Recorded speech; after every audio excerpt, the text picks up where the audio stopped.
is something that the metaverse is something that is only going to feature more and more in our lives. It's something that, as far as I can tell, is an intensification of digitality as such. Digitality being, the way I understand it, the way I sort of define it, is how our lives, how our very being is mediated through digital means, in so many words. And the metaverse is this interesting kind of experiment in the ongoing human wider experiment as to how we engage with one another, how we engage within ourselves, how we engage increasingly with God, as it so happens, which is very, very interesting. And what I thought we could do today, I will start by making a brief sort of presentation on some questions around this topic of religion in the metaverse. And Saad, if you could respond to some of these thoughts, and we'll sort of take it from there. So to begin with, what is the metaverse? Well, before we talk about what the metaverse is, let me, I already mentioned, right? I mean, I mentioned very briefly what my working definition of the metaverse is.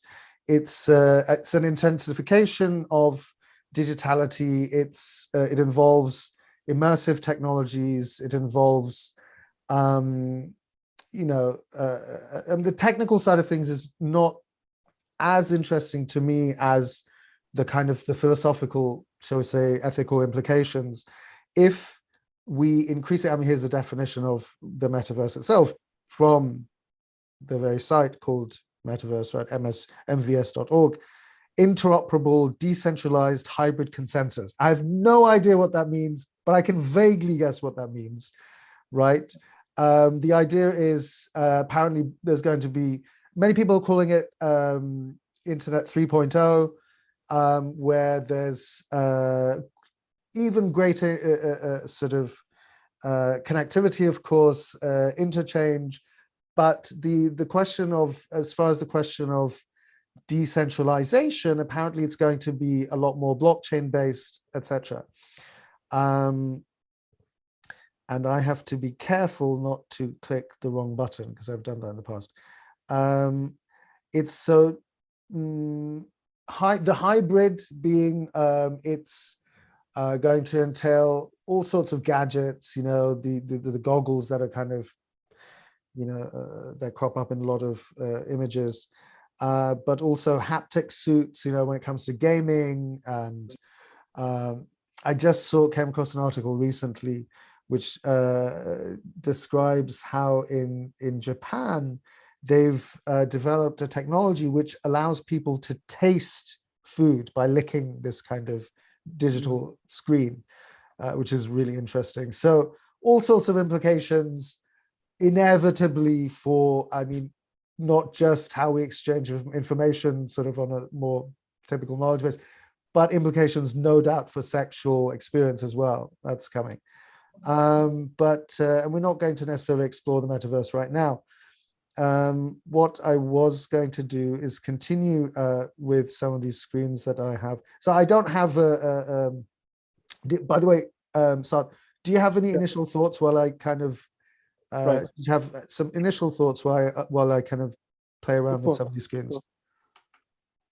So initially, this reminds me of something I read in I think Jerry Mander's book on the 4 arguments against the elimination of television, or something like that, where he's making a point that, well, I mean, of course, he's talking about the minimal technology of television or the screen, but it applies, of course, much more to the metaverse. That if the interface of our interaction with the world is mediated through these artificial means, what does that entail for the traditional emphasis on encountering God in the outside world, or encountering God in the world? if the signs of God themselves are no longer available for you in that sense, and all you're encountering is all man is encountering is his own image wherever he's interacting with things.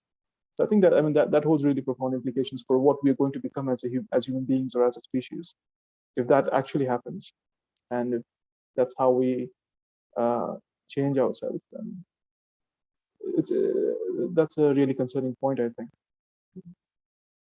It is. I mean, it is very concerning, not least of all because, as it so happens, and I'm going to pull up my next window here, is that it turns out that one of the major players in this kind of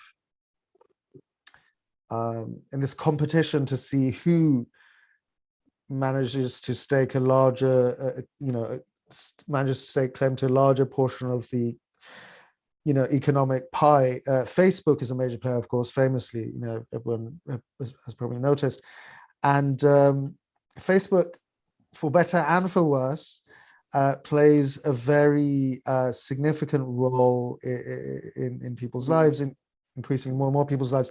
This article actually was originally published, this is subsequently published in this outlet, I've never heard of it before, but it's originally a New York Times article. I'm not pulling up the New York Times version because it's behind a paywall. I happen to not have subscribed to it, but it's, it's originally a New York Times article. So get this, Facebook is literally consciously, specifically targeting through its platform as it exists today. Facebook, of course, has renamed itself Meta right recently to reflect supposedly its wider kind of interests and its sort of staking claim and making inroads in this metaverse. But I'm just going to read a portion from this article, which goes like this. Months before the megachurch Hillsong opened its new outpost in Atlanta, its pastor sought advice on how to build a church in a pandemic from Facebook. The social media giant had a proposition. Sam Collier, the social media giant had a proposition. Sam Collier, the pastor, recalled in an interview, to use the church as a case study to explore how churches can, quote, go farther on Facebook. I don't really understand. I've read this line before. I think I understand what it says, but I think it's poorly written. But anyway, for months, Facebook developers met weekly with Hillsong and explored what the church would look like on Facebook and what apps they might create for financial giving, video capability, or live streaming. When it came time for Hillsong's grand opening in June, the church issued a news release saying it was, quote, partnering with Facebook and began streaming its services exclusively on the platform. I'm not going to read through the whole thing. He signed a non-disclosure agreement. Together, we're discovering what the future of the church could be on Facebook, right? What the church can be like on Facebook, which is fascinating, which is really fascinating. I personally have engaged, without going into too many details, because they're not necessary for present purposes, but I've engaged with people online in a strictly speaking religious setting where people have conducted religious ceremonies, and one can say it does, like, there is something that is transmitted. I can't help but feel I'm just pulling up the thumbnail for today's thing, which I'm particularly proud of, and I hope sort of captures a little bit with where we're going, that we're inhabiting this digital space more and more. The very fact that, again, you and I are connecting through this means, I've mentioned this multiple times in the past in other contexts with other people and yourself, that it's amazing. It's incredibly enabling, right? You and I, Saad, we've worked together for some time now extensively, and yet we've literally never met each other in person physically. However, I feel like I know you pretty well at this point. So it is an incredible enabler, and we should be, in the interests of academic rigor and what have you, we need to be, as fair and balanced as possible. Of that dimension. Right, appreciative, exactly. At the same time, like, the question that comes to my mind is, while there are incredible facilitations and realities, possibilities happening that perhaps could not have been possible. Literally, I mean, would not have been possible just a few years ago, right? At the same time, we have to, in the interests of being, as intellectually rigorous as possible, what are we losing? And this is a question that I can't help but think about. Did you have any thoughts on that? Yeah.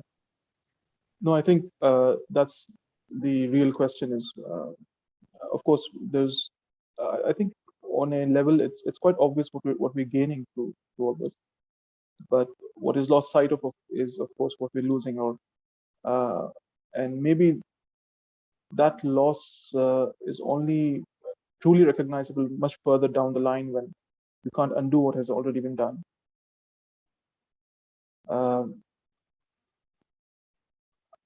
Yeah, I mean, I think while I'm saying this, I also feel at the same time what you're saying, that we need to be really appreciative of all the things that this medium is making possible for us. For example, this conversation and this extended interaction, conversations, and the mutual learning and the growth that's possible through this medium. And I don't think there's anything preventing this medium from being a conduit for spiritual growth as well. Because you are encountering through an interface, but you're encountering human beings, you're encountering hearts at the end, and you're having real human engagements at the end of the day, whether or not they're not directly comparable to the real experience of encountering a person in real life, but it's a debatable point, I think. Well, no, I think that's again very it's an important point to make, that we are having real human engagements, and at the same time, I wonder, perhaps the notion of human itself, I mean, maybe that very category is maybe, I mean, it has to be a very vast category, and maybe there, not just maybe, this is my very serious sense, that there are a vast range, a vast spectrum of human possibilities, and that as such, if that is true, what I just suggested, then the types of human experiences that we have through digital means is still human, but perhaps in another context, the experience will be different. And the question is not to say that one is better than the other, right? Mm-hmm. Not to make any value judgment for now, but maybe it's a question of, again, weighing up the pros and cons. I just pulled up very briefly earlier as you're speaking, and I'll pull it up again. Neil Postman's Technopoly, right? The Surrender of Culture to Death. The Surrender of Culture to Death. That was a very interesting Freudian slip on my part. The surrender of culture to technology. Clearly, through that Freudian slip, you can tell what I think of technology. It equals death, which is, if I really believe that, it would be very interesting, because I'm too absorbed and obsessed with technology on a day-to-day basis. But the point I was going to make vis-a-vis this particular book, which, if people don't know his work, Neil Postman was an incredibly prophetic voice. He passed away in the late 90s, if I'm not mistaken, or early 2000s. University professor of media studies at New York University. He wrote these kind of essay-type books, incredibly insightful.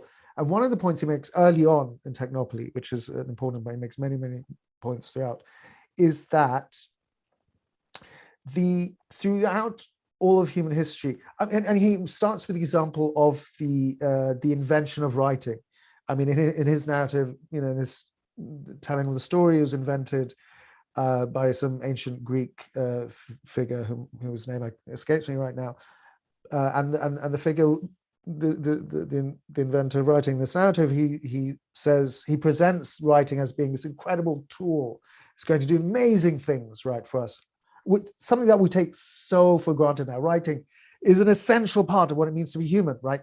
And yet the person failed to, unsurprisingly, according to Postman, and it makes sense if we think about it, it doesn't require a lot of thought to realize this, that unsurprisingly, the same person failed to recognize what would be lost as a result of this invention of technology. For example, the technology of writing, not least of all, the diminution in our massive capacity to remember stuff, right? Because writing becomes the technology through, we don't need to remember so much stuff because we have it in writing, right? Anyway, and that's like a seemingly innocuous example, right? That of writing. So what are we losing? Usually the creators don't know, not to kind of go on and on about this, but at the same time, to your point, the human dimension, what does it mean to be a human being? This is a question I have had occasion to think about a little bit over the years. And obviously there's no simple answer to that question. From a religious point of view, however, one may say, Allah Frithjof and others, the great 20th century metaphysician, philosopher, really some would say saint, Swiss German. So from a Schuonian perspective, one could say that the whole point of life is to fashion ourselves through prayer, through these kind of traditional means, and the cover art of this book is by Sean himself, through prayer that has been prayer forms that have been handed down to us through the ages, through generations, right? From a Schuonian traditionalist perspective, from God himself, herself, itself. From an evolutionary sociological point of view, one can say these forms have existed through the millennia because they work, they serve a function, right? Regardless of how one kind of languages it. Well, again, from a let's say traditionalist Schuonian perspective, these forms exist to refashion, reshape the human being so that he, she, it can be receptive to the divine unfolding. And those of you who don't know Schuon, I recommend checking him out. Just to show you a picture of his, or actually a few pictures, because I think he's a very striking human being. I never met him. I never had that great fortune. But I know people who met him in his lifetime, during his lifetime, and many people were very struck by his presence, his intellectual luminosity and brilliance. In any case, so not to go on and on about Schuon. Did you have some thoughts, Saad, just on that, some of those points? Yeah. Well, of course, this reminds me of Foucault's idea of technologies of the self. Of course, we're getting there. So don't go there yet. Sorry, we're getting there very slowly. We'll leave that. We'll leave that for later. Yeah. But again, one more thing which I can't help but think about is the way in which we are molded through these technologies and through these the new metaverse experience. I mean, our experience at the moment with social media and with internet as it is itself, is having some really serious consequences on our attention. And I think attention is, in very deep ways at the heart of any spiritual or deep experience, or leading a spiritual life. And to cultivate your attention is, of course, really fundamental if you want to even focus on God, or if you want to focus on the sacred or the divine. Yes. And of course, in the Islamic terminology, it's called dhikr, which is remembrance, or coming back from forgetting, or which in Sanskrit is avidya, ignorance. Attention seems the battleground for spirituality at the end of the day. And if this is being compromised through these means. That's such a vitally important point. Absolutely. I mean, it's called the attention economy right now, right? People, these major companies who literally, no exaggeration, spend billions of dollars sort of first and foremost mastering, knowing how human psychology works. They're masters of what makes us tick, and then spending, maybe who knows if they spend billions of dollars on the mastering aspect, but the whole package is learning how human psychology works. Then how can our attention be mined for all it's worth? It's literally called the attention economy, right? Books have been written about this, and it's well known now. So exactly, and if attention, right, from, let's say, an Islamic theological point of view, is and people may notice that my attention is kind of, I'm talking and I'm trying to pull stuff up online. This is my ADD brain. Maybe ADD, by the way, is inevitable in this kind of contemporary moment that we're going through, because we're being pulled in a multiplicity of directions at the same time. But what I was going to reverberate with what you were saying, Saad, that if from an Islamic theological point of view, God, Muslims believe, says in the Quran that he, she, it, this is God is neither he or she, ultimately, did not create mankind nor jinn except that we worship him, right? So that's the whole point. If that's the whole point, and attention is absolutely crucial, right? Dhikrullah, the remembrance of God, is literally about honing our sort of intellectual and spiritual, ultimately our entire faculties, the entirety of our being, to this singular purpose, which is the remembrance of the divine. If that's the kind of traditional Islamic and otherwise, and this is very true, as you mentioned, in these sort of, broadly speaking, in the Vedic context or in the Hindu context. Now, if our attention is being diverted, what's happening to that essential, so-called, I mean, not to speak of essences, but that traditional notion of what it means to be a human being? Yeah, and it's really important that you mentioned that verse where the purpose of our life is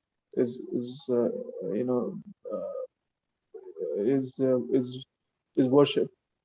But this is a point which I found in Reza Shah Kazmi makes this interesting point, and it's also a really evident point, self-evident point, that remembrance is the highest worship.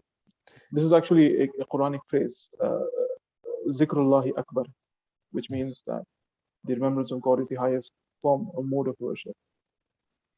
And ultimately, if of course, in a general sense as well, any ritualistic act is also dependent upon the state of heart that you have when you're performing that act. And without it, it is just a mechanistic or formalistic practice, right? Right. Absolutely. I mean, it's divided, it's formalistic, it's mechanistic. I mean, just to kind of pull up an article from Berkeley, paying attention to the attention economy. So this notion of the attention economy was, Nobel Prize-winning psychologists apparently came up with it. Anyway, people can check that out in their own time. So yeah, so we're moving from that, we're moving from the traditional understanding, the vital role of our being from a traditionalist point of view, one could say, from a historic point of view, to this kind of sense of being, which is so dispersed. I mean, to stay with a little bit more, for a tiny bit more, with the traditionalists, and Schuon, not least of all, he mentions, for example, in his kind of very powerful, and he doesn't only write about Islamic perspectives. He writes about a wide range of perspectives, but as far as his writings on the nature of the Quran, right, he describes the Quran as being a net which manages to capture, as it were, the soul's divided, the soul's tendency to constantly be dispersed, and like fish, right? So the fish are dispersing just by nature, but the Quran manages to unite these dispersive tendencies into something into something that's very piercing and powerful, and ultimately aligned with the divine, right? So to share a few more images, we have continuing with the Shuonian idea. I mean, I only mentioned Shuon because he, at least for me personally, helps me think through some of these questions, problems. So the traditional historic understanding of what makes us human is the fundamental, whether implicitly understood or explicitly understood, however it came about historically, right? It was well known that our physicality, our very being, was and is inseparable from our physicality, right? We are embodied beings, to use this kind of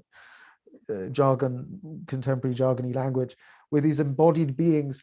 Therefore, it follows that how our, to borrow from Foucault, our bodily comportment is significantly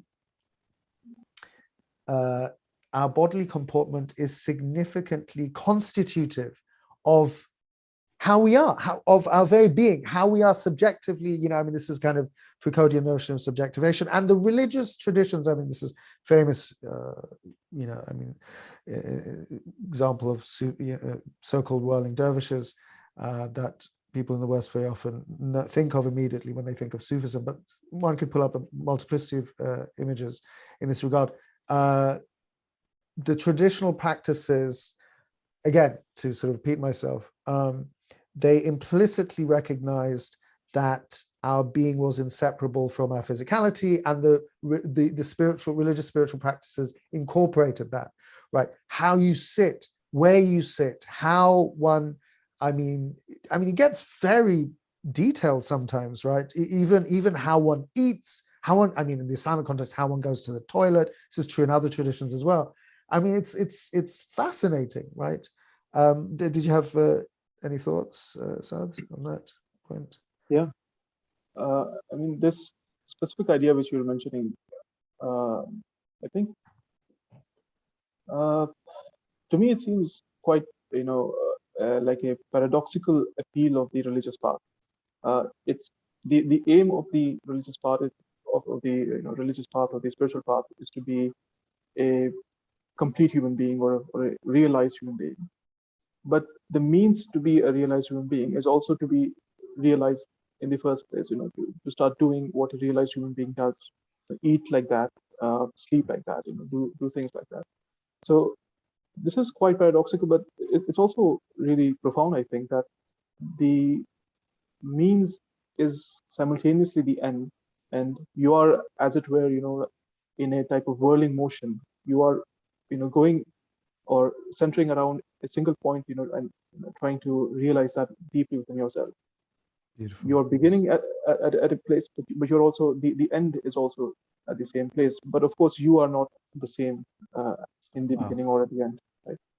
Well, that's a deeply profound point, exactly, that you make. And that's the beauty. I mean, from a traditional religious spiritual point of view, one could say that just to kind of echo what you said, right, that the religious practices contain within them the entirety of all that is required, right?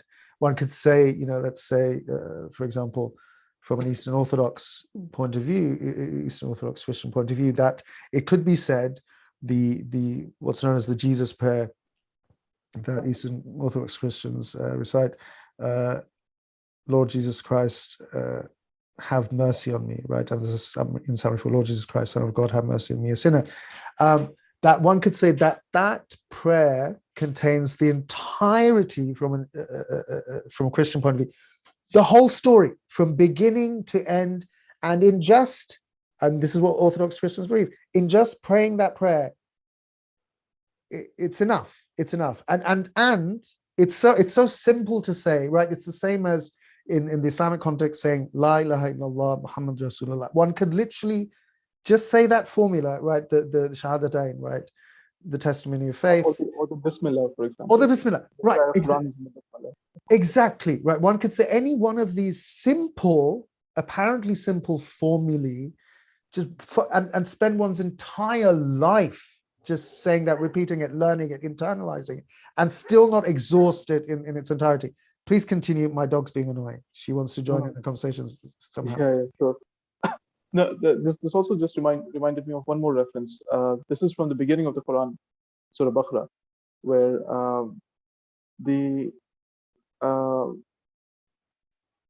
of course the aim of the spiritual path, as I mentioned, is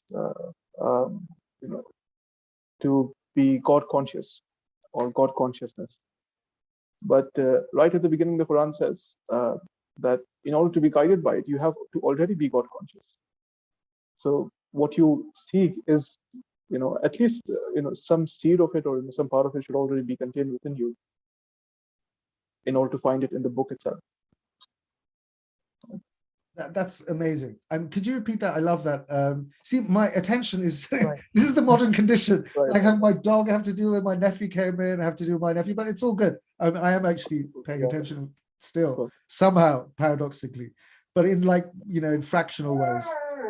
Arya, so repeat that last formula, that in order to attain God consciousness, one already has to have. Right. I mean, so of course the verse is, this is the book about which there is no doubt. In it is guidance for the God conscious.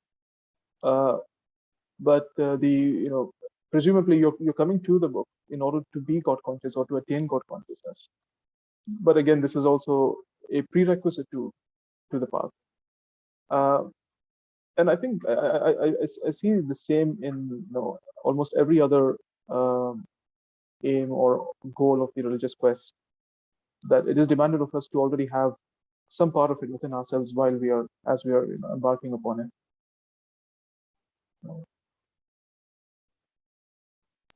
Amazing. So, I'm going to apologize because my dog, knowing her, she's going to continuously bother me today, because that's what she's going to do. But to continue, to continue the discussion, I would like to share the next image, which is going to be, just a few images, such as this one. Again, sort of encapsulating, trying to illustrate the nature of the traditional understanding of things. The whole point, the entire story is we are meant to be directed, our hearts are meant to be directed towards this central location, right, represented here by the house of God, which is also what the heart is, right, the heart of the believer. And according to famous hadith Qudsi, sacred tradition, that the heavens and earth do not contain me, right? God speaking in the first person. However, the heart of my believing servant doth contain me, right? So realizing that in one's very essence, right? So anyway, so these are some traditional understandings of things. I'm going to share one more image that hopefully illustrates some of that. And that, yes. just to make a small point on Please, at last, the statement that God is contained in the heart of the human being, that is great incentive to not be rude to people. Wow. Because you might. And there's actually one another hadith Qudsi, one another hadith Qudsi where God says that whoever wages war against my friend, my wali, I wage war against them. So of course we don't know who is a friend of God. We honestly don't, because someone may appear outwardly, who knows, right? Could be, just anything, right? Or he could be anyone, he or she, but God knows the reality. And even the friend of God himself or herself doesn't know really how God necessarily views them. We don't know, right? And we don't know also, powerfully, We also don't know what a person's end is going to be like, right? Just because a person may be a certain way today, right? We don't know, we can't predict. So no, but these are very, very beautiful points. So now to bring us back to the question of the metaverse. So Facebook, of course, recently famously changed its name to Meta. And this is how its web page is describing this new thing, Meta. Metaverse is the next evolution of social connection. Our company's vision is to help bring the metaverse to life, so we are changing our name to reflect our commitment to this future. Right, the metaverse will be social. 3D spaces in the metaverse will let you socialize, learn, collaborate, and play in ways that go beyond what we can imagine. Listen to Zuckerberg, blah blah. We're not going to do that right now. It's supposedly in this sort of very long presentation that Zuckerberg gave, not too long ago, within the last couple of weeks. The metaverse is supposedly going to be very deeply rooted in, what's the buzzword? Experience. Everything is going to be experiential. Everything is going to be augmented, right? I mean, I love these words, and one could just, it doesn't take a genius to say, well, this is interesting. Virtual reality, right? Virtual reality, augmented reality. Of course, it's reality with the lowercase r. Smart glasses. I mean, it's there's a meme which I shared before. It's almost like an Onion article meme, right? But I don't think it necessarily originated in the Onion article. But God creates, and this is the meme, the wording of the meme, more or less. God creates, a universe. Sorry, God creates a metaverse where people can interact in person and work and go to the park and engage with animals, like my annoying dog at times. She's generally nice, but she can be annoying as well. And God calls it universe, right? So it's like to use sort of traditionalist language, as you know, and I apologize for the rustling in the background. I'm trying to keep her engaged at the same time. But a lot of these traditionalist figures have helped me help me understand, make sense of a lot of things around us. Famously, René Guénon, one of the great metaphysicians, traditionalist authors, he writes about making use of indics of cosmology and language around the Kali Yuga and things like that. And the famous book, book that comes to mind in this instance, The Reign of Quantity and the Sign of the Times, I think, is like that, right?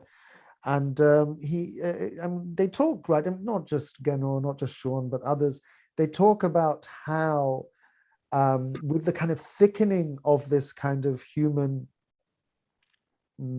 experience that happens cosmically, right, in the end times during the Kali Yuga, there's an inversion that happens, right? So in sort of Orwellian language, that which is right becomes wrong, that which becomes wrong becomes right. I'm going to deal with that rustling. Please continue. Sorry. Right.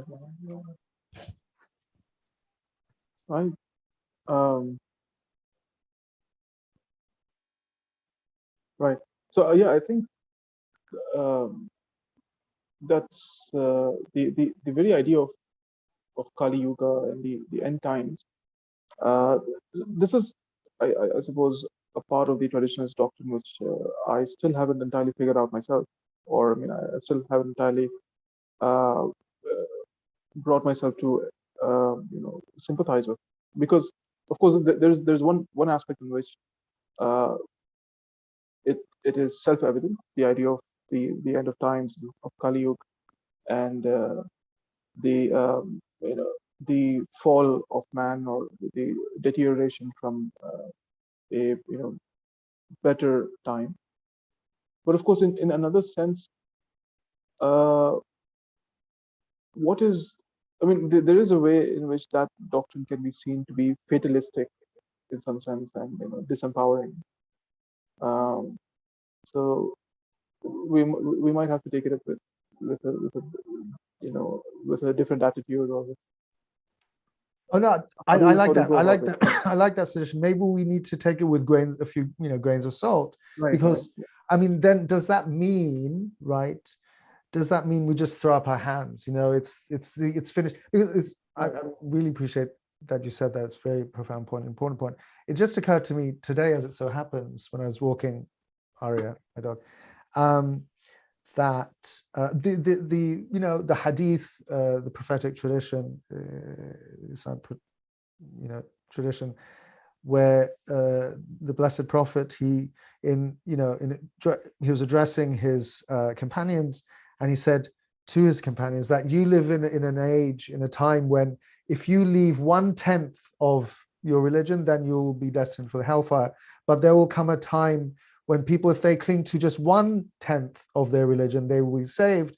And during those times, I'm kind of paraphrasing poorly, but famous hadith, during those times, to cling onto one's religion will be like trying to cling onto burning coal, strips of coal. Right. So there is this kind of, I think, to echo what you're suggesting there, and I think importantly, it's important that you suggest, I'm glad you suggest that, it's important to emphasize that maybe, not just maybe, I mean, I think this is traditionally understood, there is the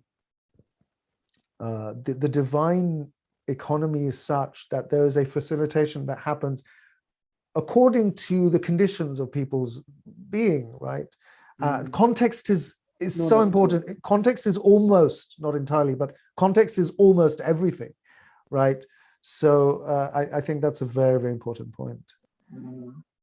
I think this, I mean, one really mundane way of translating this is, when we look at the phenomenon of addiction, people who are addicted to substance or alcohol or any other thing for a long time, and so while they're addicted and while they're caught up in the addiction cycle, they're in a really bad place. But once they emerge out of it, they become really exemplary human beings, much better than the average people themselves. So I think this also ties up with another aspect of the traditional Islamic doctrine, where the amount of sins that you have, and once you repent, and once you emerge as a repentant from those, that translates into a parallel amount of good, I mean, on your scales. That's beautiful. Right. That's a very beautiful point. I really appreciate that. I mean, this is it. The traditional, certainly Islamic metaphysical point of view is really, really, really, and this is true, in my experience of the Christian tradition, is my experience, more limited sense of, broadly speaking, the Hindu tradition, but, kind of more specifically classical yoga and things like that, that, the divine mercy is above all other things, right? And I think it's very, very important. Again, very famous hadith, Qudsi, sacred tradition, that literally says that God, speaking in the first person, says that written over my throne, right, is that my mercy is above my wrath, right? So, and at the same time, I think our job, right, as thinkers and philosophers and podcasters, trying to very seriously engage with some of the problems and challenges and new social conditions that come to fore, is to engage critically with some of these things without being maybe fatalistic or extreme in our pronouncements. I wanted to continue a little bit with the question. This is kind of an illustration, one could say. Speaking of memes, I mean, I think memes are very interesting means of sharing knowledge and making a point these days, right? So for those who may not be aware, the panopticon, right, and Foucault writes famously, he sort of analyzes this kind of, one could say it's an archetypal blueprint for the ideal, well, in this case, the ideal prison system. Jeremy Bentham, the famous influential British philosopher and other things. So Jeremy Bentham's panopticon is this ideal prison system, has a single watchtower surrounded, by these cells which are backlit, and people, anyone in the watchtower, a single person can oversee the whole prison. And of course, according to Foucault and this is very true, because one just has to look at how things are set up. This panopticon as this kind of archetypal perfect sort of system, as it were, can be seen in being applied with varying degrees of intensity, right, in schools and factories and on and on and on. This sense of being constantly watched. And of course, the meme is Zoom is the ultimate panopticon. And then, not too long ago, you have this story of Better.com CEO accusing hundreds of 900 people laid off, right, on Zoom for stealing work by only working for 2 hours, right? And look, and what's the quote from the article? If you felt in the past that people weren't looking, well, everyone is looking now. Garg said, his surname is Garg, I forget his first name, in a meeting viewed by Inside, who later added, "You will not be allowed to fail twice." And subsequently, since then, apparently this guy, he's taken leave. I mean, I don't know if the pressure came from on high, because there's like a bit of at least, as far as one can see, based on some articles that have been generated, something of maybe not so much of a backlash, but there's some scrutiny, I think. So the metaphor of the panopticon is important. Also, continuing with the kind of Foucauldian analysis of things, because Foucault's point is that the cellmates of in this sort of ideal system, they internalize the logic of the system, and they fear, right, that I could be, maybe I'm being watched right now, who knows? So they comport themselves according to that sort of sense and fear. And this is in keeping, I think, with the larger point that I'm trying to convey today, is that and this is a Foucauldian point, of course, about the significance of bodily comportment, praxis, etc., as far as our very subjectivity, like how we express ourselves in the world, how we experience ourselves within ourselves in terms of our interpersonal relationships, etc. There's no getting away from the physical dimension of these things. And interestingly enough, it occurred to me, but before I continue, did you have some things to add just on those points? Right. I think you were mentioning this is, of course, not related to the main idea or the main discussion, but I'm curious how this applies. Of course, the idea in the panopticon is that although someone might not be watching you, but you feel the urge to behave as if you were being watched, because who knows, someone might actually be watching you, and you might actually be under observance. I'm curious to what extent, of course, this is in some way a profanity to utter this, but to what extent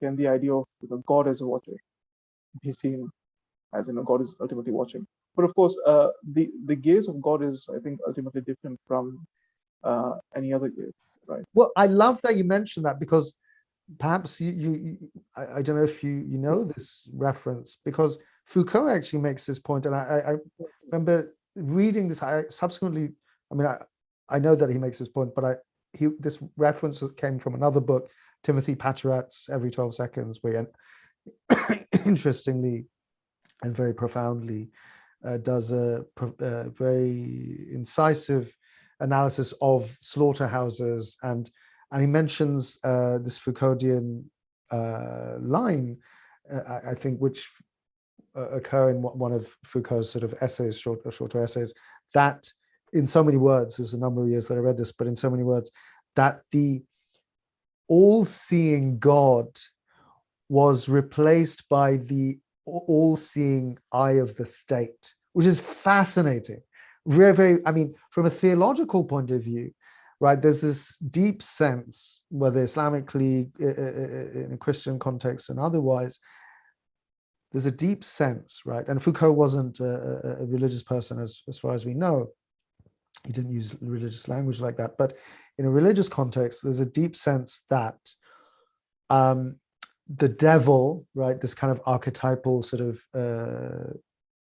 force of evil, which is antithetical to godliness and good.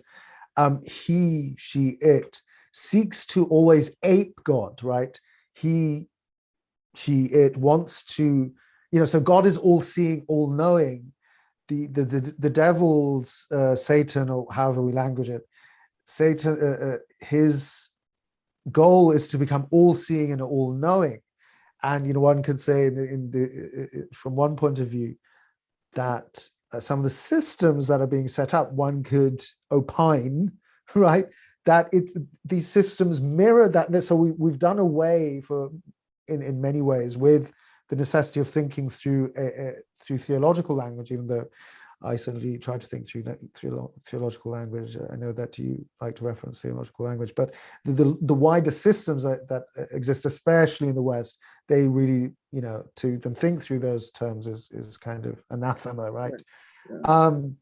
But it's interesting that these things can be seen, right? And a constant intensification, right? So when Foucault was writing, I mean, Foucault must be, turning in his grave, so to speak, right? I mean, if he could see some of the stuff, like how correct he was in his analyses, putting aside, some of the recent kind of allegations that have been made, I don't know, I've also heard subsequently that's apparently some of those allegations are fabricated. Who knows?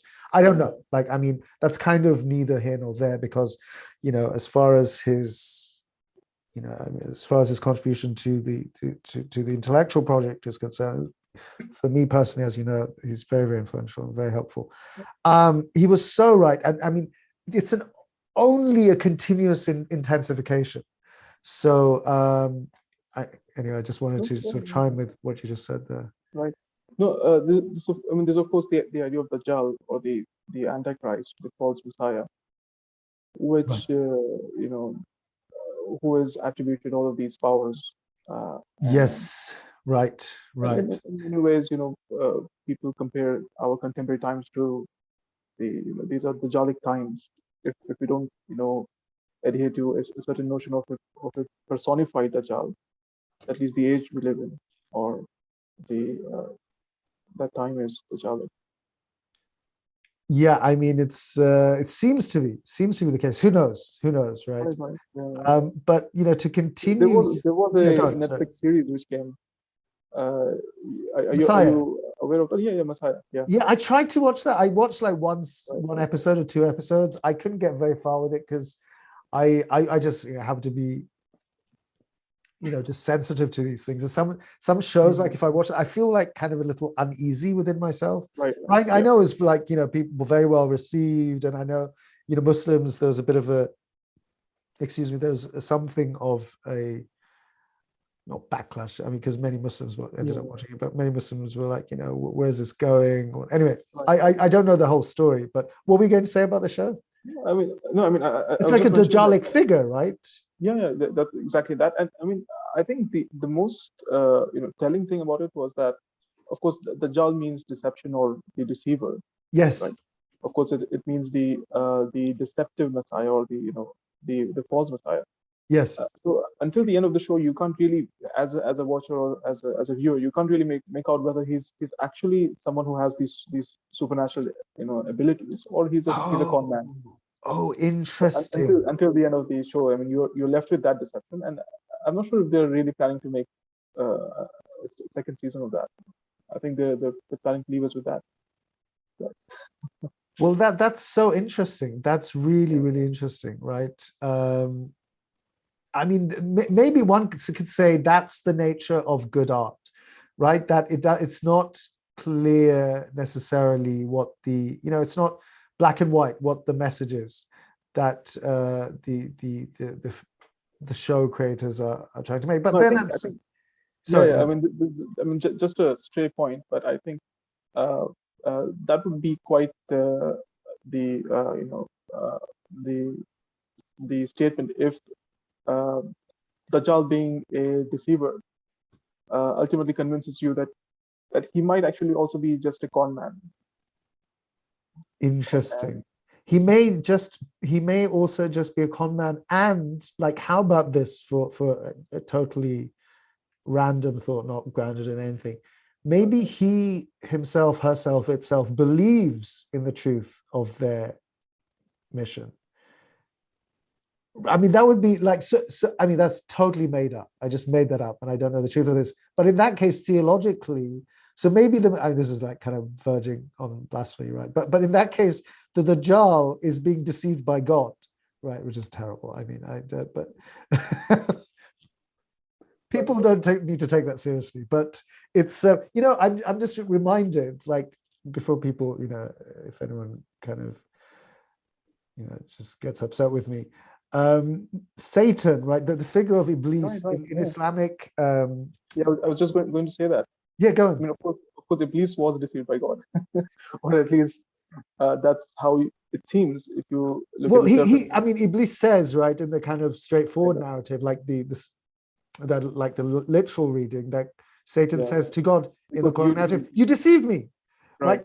But where I was actually going to go also was to say that the figure of Satan in Iblis, right, in Sufi metaphysics, is more complicated, right? Evil, the division between good and evil, excuse me, is not so clear cut, right? So if I'm not misremembering, Ghazali famously or infamously says, and this kind of rubs a lot of people the wrong way, Iqbal picks this up, of course, later on, that learn Tawheed from Satan. How? Because Satan, in his kind of complete adoration and devotion to God, refuses to bow down before Adam, because he cannot bow down to anyone other than God.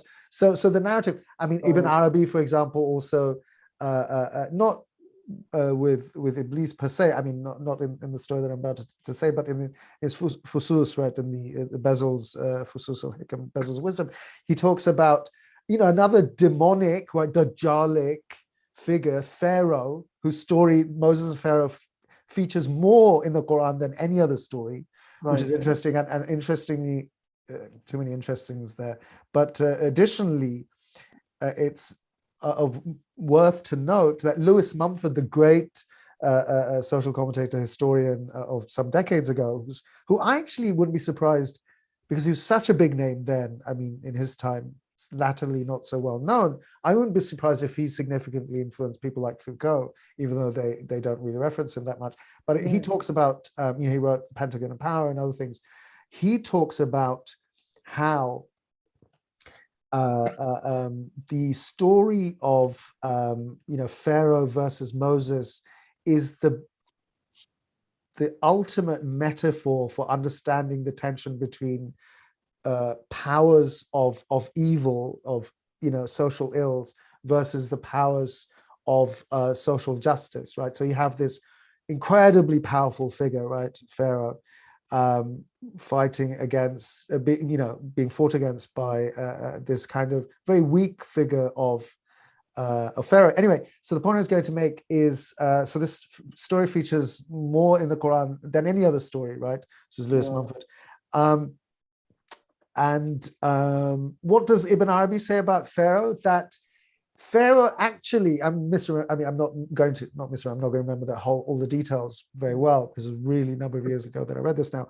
But he talks about how Pharaoh actually, which is very contrary to mainstream narrative around Pharaoh, right? That he actually testifies in God just before his demise. And I can't remember how he builds that up. Do you remember the details of that? No, I don't know what Ibn Arabi says about that, but I know the original incident. You know the original incident? Yeah. Well, so in the Quranic narrative, it's like, so going to... So in that, of course, until the last moment, Pharaoh was persecuting the children of Israel and Moses, and he follows them to the sea, and ultimately the children of Israel are delivered, but Pharaoh ends up ends up drowning in the sea. But right before he dies, apparently he makes this. He says that I testify and I affirm that the God of Moses is real, and that's the truth. Okay, right. You're right. So that is the main. So I'm really misremembering this, because I think Ibn Arabi adds to that, right? Because that's the mainstream narrative. The mainstream narrative is also, however, that when Pharaoh testifies, it's too late, right? Right. If I'm not Yeah. mistaken. Of course. Yeah. But That's there. Right. but the Akbarian Ibn Arabi sort of thing is that he testifies, and it's like I'm really not doing this justice. I totally murdered it, but that's okay for now. Yeah. He really attains to a level of gnosis and knowledge and tawheed, which leading up to Right. that, which is anyway. Point being, like it's the Sufis in their ability to kind of read against the grain almost, right, in a kind of postmodern sense. They're able to derive meanings, deeper meanings, which are much more, I think, interesting sometimes. No, I So think that, I mean, I'm no authority, of course, but I think certainly that there's a way in which that reading can be plausible and can be quite true, because of course, if someone through whatever means ultimately reaches that state, or I think his realization at that point wasn't insincere or wasn't false. He was truly realizing that. He would only be incriminated if that statement was a false statement that he's uttering, because of course we also know that at the end of your life, if you're able to say the kalima, that's a guarantee, or that's at least some guarantee or some assurance that because the state of your heart at the end is what matters, whatever you might have been doing your entire life. yes. So there is possible room for that interpretation, I think so. Right. And so I guess in keeping with everything we've been saying, I mean, this theme that's been coming up throughout, which wasn't necessarily planned, but it's good. It's a good theme. It's a good theme to emphasize, is the divine mercy, right? Despite everything. So we shouldn't all be, to echo your earlier point, very important point, we shouldn't all be doom and gloom. That being said, gods and robots, will AI transform religion? So I mean, so something that I'm trying to get to is the question of how this kind of new moment that we're entering, and maybe some might say we've been entering into this moment for some time now, over a number of years, maybe even decades. But with this new announcement of Meta by Zuckerberg. I mean, AI is something separate, but it's not at the same time, because we have now, I mean, this is actually a video presentation, which we're not going to go into entirely in its entirety itself, but this description, for example, if we read it very quickly, gods and robots, will AI transform religion? Artificial intelligence is changing how we interact with everything, from food to healthcare, travel, and also religion. Experts say major global faiths are discussing their relationship with AI, and some are starting to incorporate this technology into their worship. Robot priests can recite prayers, deliver sermons, and even comfort those experiencing spiritual crisis. And so this kind of video, some news story goes into that a little bit. I'm very interested in thinking about the ways in which all of these technologies, it's I don't think it's one over another. It's like a conglomeration of technologies, right? Because digital technologies don't just figure on our laptops and our phones, right? They figure on and in our TVs and in our cars, and increasingly with the Internet of Things that's coming about now, right? Where everything, that's the ideal, where everything will be connected. All the devices will be talking to one another, these smart technologies. Likewise, and continuing that thought, these technologies are very much AI driven, right? One might say, well, what is AI anyway, other than a sort of science fictional story? Well, AI is already here. Like, one of the major forms of AI that so many billions of people engage with on a day-to-day basis is Google. So many of these platforms are AI based, right? Now, so if these robots have a significant AI dimension, I've heard it suggested that tools can be developed in an Islamic context whereby AI systems will be able to give fatwas, right? Crunch all these extensive, insanely diverse bodies of literature and fatwa and perspectives and hadith, etc., in matters of moments, and then come up with a fatwa. So that seems good, right? In theory, but then the question that I can't help ask and think about is, what are we giving up as a result, right? What are we giving up as a result? If we have robot imams, literally it's been suggested, we will have robot imams. What does it mean in the context of the metaverse, right? If we take on avatars, right? What does it mean? Could you say what you think about this something? is really interesting, because the question for me would be, what would be the need of a robot imam? Because well, it could be that there are no human beings, or I mean, there's a scarcity of human beings, so you need people to lead. But if I mean, you arguably need someone who knows some Arabic, and who knows some basic Quran. But even without that, of course, we have the sense in our tradition that even if you don't know Arabic, even if you don't know the Quran, you can still pray, and that prayer is valid to the extent that you can manage. Just you can make do with that. And I think the same can be said for fatwas as well.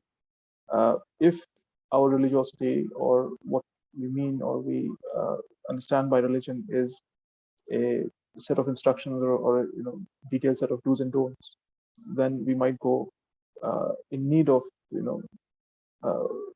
seeking new fatwas. But if our religiosity is powered by this deep sense of purpose, and of what it means to be in a relationship with God, then I think we already have our moral compass to make sense of things.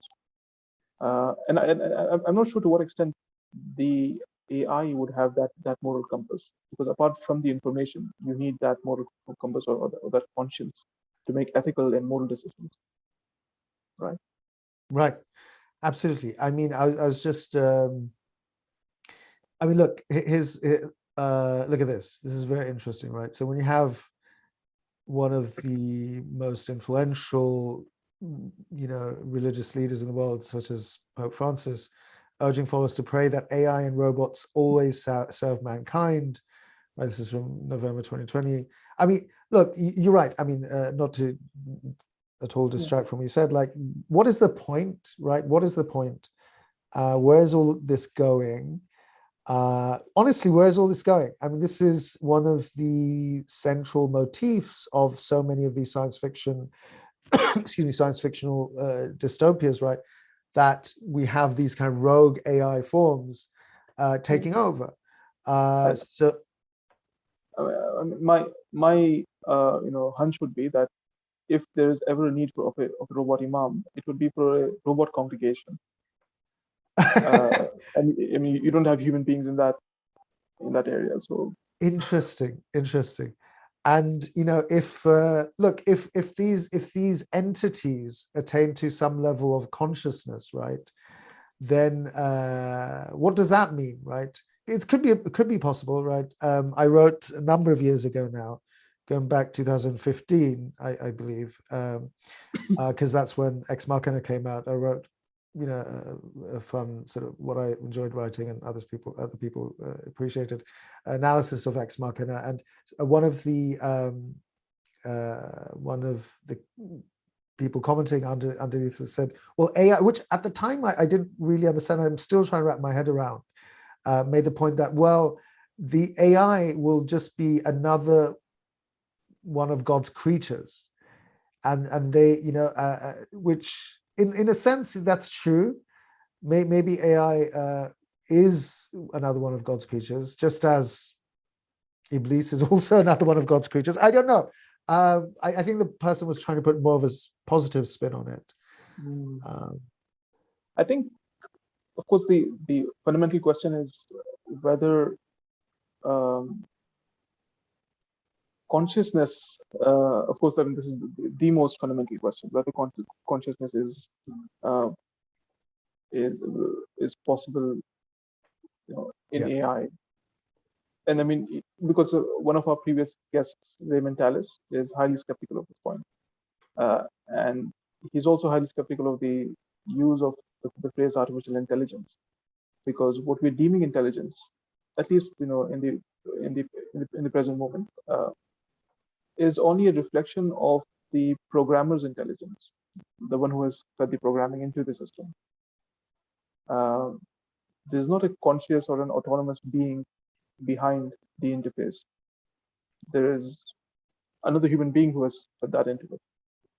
Right, exactly. I mean, I think that's some very serious, not only philosophers such as Rem Tallis, but also some very serious, engineers in this realm. They argue that it's an impossibility.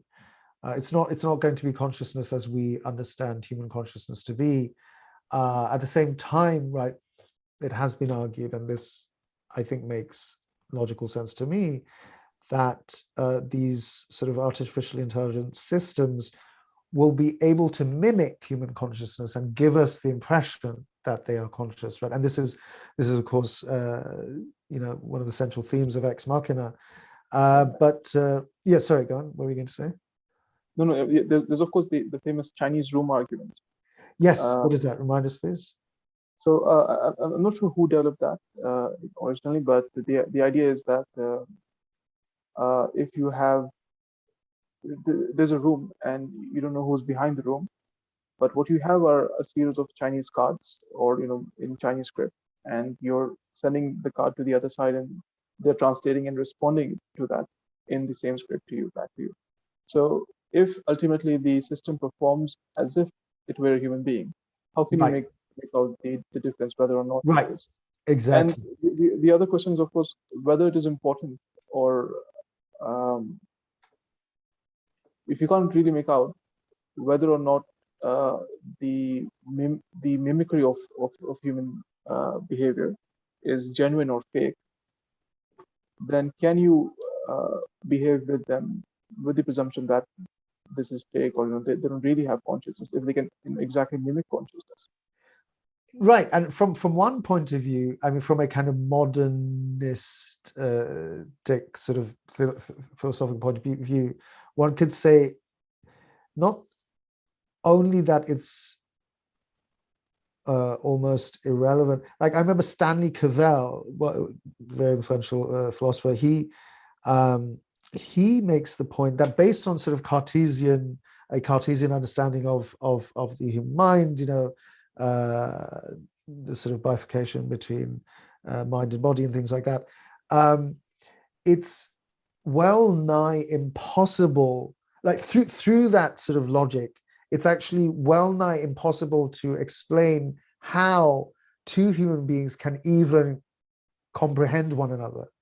It's a deep philosophical problem, and so if that is the case, if Stanley Cavell's point is true, which I think is a very interesting, sophisticated point, then it follows that it's almost immaterial, right, whether the other person is actually conscious or not, because if my experience is entirely my own experience, right, from a kind of modernistic kind of philosophical point of view, then that's my experience, and it's almost irrelevant whether Saad that I apparently am talking to right now, apparently I know I'm talking to you right now, but like to continue this sort of argument, it could be that I'm talking to to a figment of my imagination. It could be that I'm talking to a creation of AI, right? I mean, there's the simulation hypothesis right now, which is getting a lot of press right now, which is to say that we live in a simulation, in which case, right, that we're all just creations and projections of highly sophisticated artificially intelligent systems, right? Which is very, very interesting, which is very Matrix. It's very interesting also, so too many interesting things there. But again, that the influence that sci-fi movies and not just movies, but science fiction as a genre plays in giving, I mean, we talked about this in a previous podcast with David Armstrong, but on the Metaverse again, but in shaping our very consciousness. It's fascinating. Like, what came first, the simulation hypothesis or matrix? Right. I think, because who popularizes it, and now you have, all sorts of people talking about it, but right. So the simulation hypothesis is a proposal regarding the nature of existence, which posits that all of existence is an artificial simulation, such as a computer simulation. Some versions rely on the development of simulated reality, a proposed technology that would be able to convince its inhabitants that the simulation was real. Right. So it was popularized, it's kind of formed by the Oxford philosopher Bostrom, right?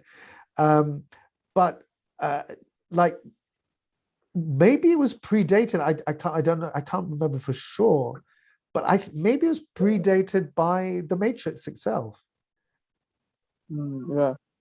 No, of course, a different or a a prototype version of that is present in Descartes himself. Oh, right. Tell me the right. Yeah. So remind me. This is really interesting. That I think for Descartes, the only thing that one can really be certain of is one's own existence. Yes. I can doubt everything else. Yes. But I cannot doubt that I am doubting in this experience that I'm having. Yes. So cogito ergo sum. Yes, of course. I think, therefore I am. Yes. But that is a really sound or a really strong premise that you can establish through pure reason alone.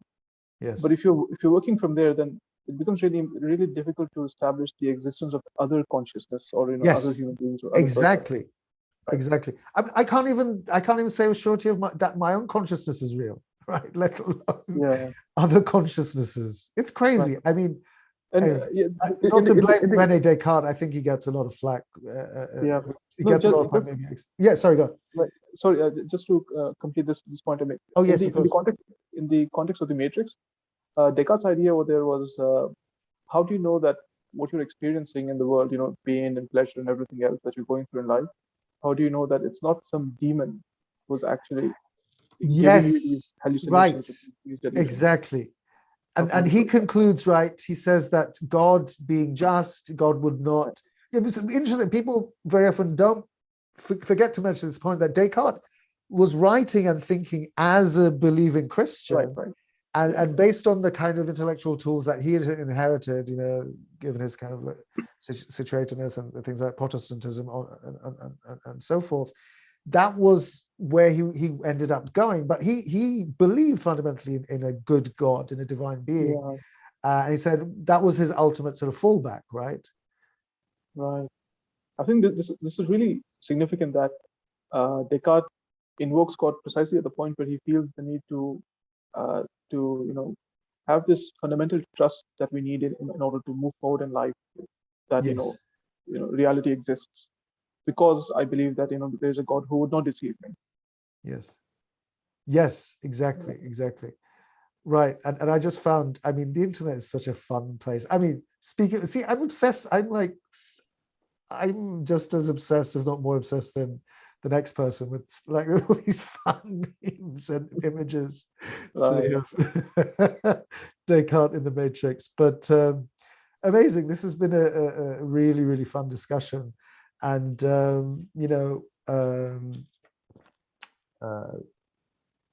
where to, I mean, as far as concluding, some concluding thoughts, this is an open-ended question. I mean, it's an open-ended question, open-ended answers, right, as to what's coming, as to where it's all going, right? I don't think, again, to Postman's point that I mentioned earlier on, that even the creators of these technologies very often don't know really where it's all going.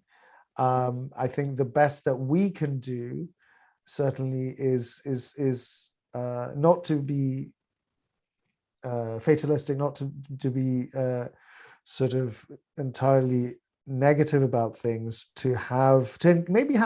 we're going to be engaging with this stuff. We can't not engage with this stuff, but to at the same time to have our critical faculties about us, right?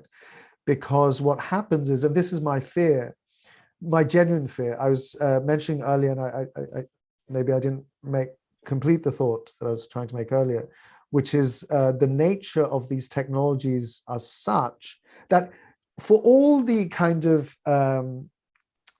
for all the talk of the Cartesian subject, right? The mind-body dualism, and on and on and on and on, right? That's like the modern philosophical condition, as well as defined by that notion in a very large extent. Despite all of that, right? In practical terms, to take a kind of Foucauldian reading of things again, and this is in many ways the post-modern, post-structuralist criticism and corrective, that despite all of that, there's an implicit and explicit recognition, of course, in traditional religious practice, but also in modern statecraft, right? And technology companies are not separate from modern statecraft, right? There's an implicit recognition that the physical dimensions, that our physical disciplinary practices, how they're imposed on us, and the structures that are created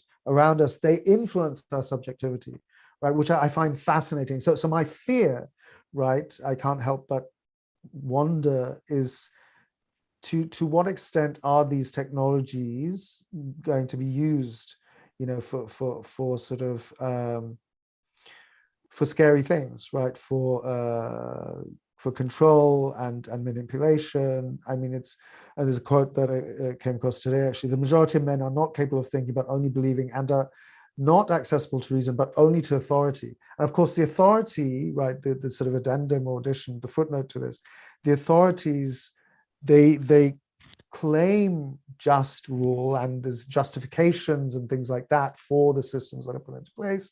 This is for, to facilitate your very connectivity and so on and so forth. What are some of the consent? Right? Manufacturing consent, exactly, right. exactly. Yeah. So